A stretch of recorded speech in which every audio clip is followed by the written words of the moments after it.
Сәлем, менің жан жарым. Мүмкін мен саған көп нәрсені айта бермейтін шығармын.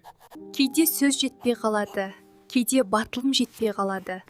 Бірақ жүрегімде жатқан алғысымды бүгін жасырмай жеткізгім келді. Алла бізді бір жолға түсіргеніне, бір үйдің шамын бірге жағып отырғанымызға шүкір.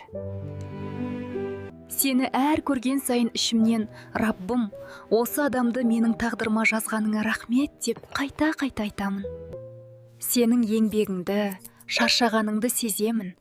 Жауапкершілігің үшін саған үлкен рахмет. Алла сені маған жұбай етіп бергені өмірімдегі ең үлкен нығметтердің бірі.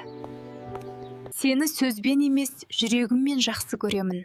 Сабырың, мейірімің, қорғағаның, қамқорлығыңнан мен өзімді қауіпсіз сезінемін. Раббым иманымызды және берекемізді арттырсын.